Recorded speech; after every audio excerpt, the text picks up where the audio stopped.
Today I have a really exciting video for you guys, a video that I've wanted to film for so long, since November, and that is my post-grad plans and where I'm moving after graduation. I'm gonna tell this like a story. Very casual setting, just chilling in my car.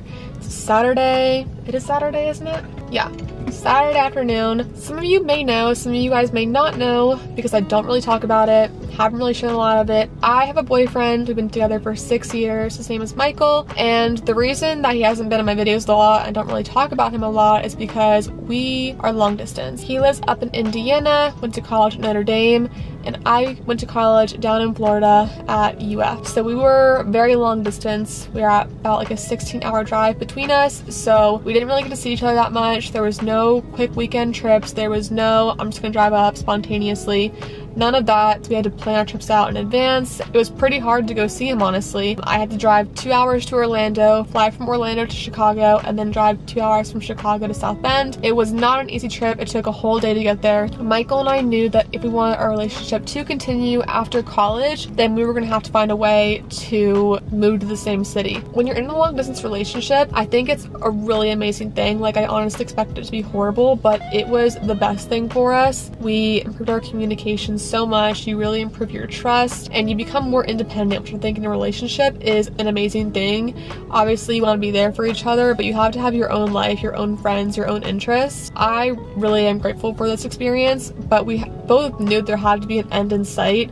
You can't just continue long distance forever and never have an end point where you're together in the same place. So for us, we were okay with doing our 4 years apart, but then after college we knew we wanted to be together. That was going to be a little bit of a challenge for anybody, so we had to kind of align our career paths and find something that worked for both of us. For Michael, he is a finance major and he wanted to get a job in private equity, so he was kind of looking at the major cities of the US, like New York, Chicago, Atlanta, Boston, Charlotte, those kinds of cities. For me, I want to go to PA school, so before I can apply to PA school, I have to get some direct patient care experience. If you don't know what that is, it's basically just any kind of healthcare job where you work with patients directly.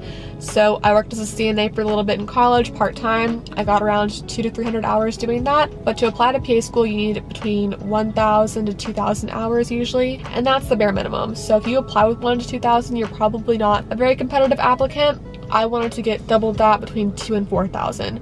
So obviously I need to take some gap years, take some time to get some hours, become a really competitive applicant, and then apply to PA school. I knew that after graduation I had to get a job as a CNA or a medical assistant or something similar to that. So for those kinds of jobs, you can do that literally anywhere. CNAs and medical assistants are in demand in every single city in the US. So I was pretty flexible, whereas Michael was not as flexible. His jobs that he was interested in really can't be done anywhere. There's specific cities where there's lots of opportunities. Other cities have no opportunities. We kind of decided together on New York to be our focus. So when he was applying for jobs, which was in the fall semester, he mostly was looking for places in New York, which I thought was a great option for both of us because obviously in New York, a lot of finance opportunities for him, but there's also a lot of medical opportunities for me. And New York has a ton of PA schools. They have the most PA schools in the most concentrated area in the US.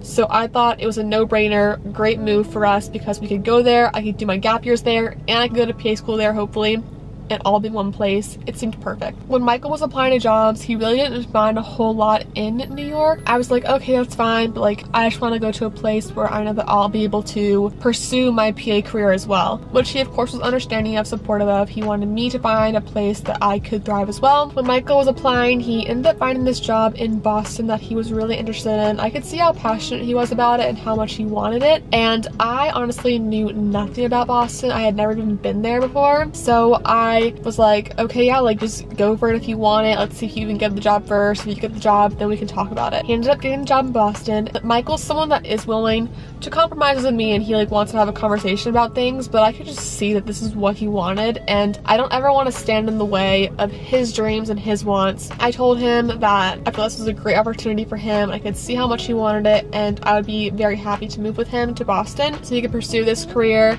and I'd be able to find a medical assistant job in Boston, probably no problem. That's what we decided to do. He took the job in Boston, and I am currently applying to medical assistant positions in Boston. I have like 6 interviews this week, so it's pretty hectic. We went up to Boston in the spring and we toured apartments together, ended up finding one that we really like, so we're moving into a 1-bedroom at the end of the month on May 30th, and I'm so excited for this next chapter of my life because honestly, long distance, like I said, super amazing, had lots of benefits, but I miss my best friend so much. So I really couldn't be more excited to take this next step with Michael. I really view Michael and I as a unit now. I consider him my family. He is my best friend, but he's really more than that to me. And moving in together just seemed like the right step for us at this time because it financially just made sense. We're going to save a lot more money living together as opposed to living separately.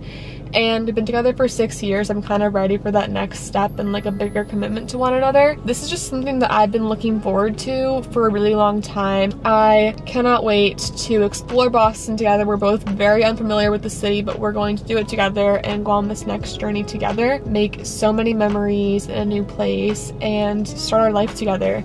And I think it is long overdue. I'm very excited to share this journey with you guys and show you guys more of Michael because he really isn't in my vlogs that much, but you're about to see him a lot more because he is now my roommate. Just wanted to say thank you guys so much for all the love and support on my last video, for my last college week of my life. Seriously meant the world to me to see your encouragement and congratulating me in the comments. And that meant so much to me for you guys to just recognize my hard work, and I really hope that you guys will stick with me on this next chapter of my life and this next journey that I'm going on. If not, thank you for being a part of my college journey. I love you so much. I'll see you in my next video.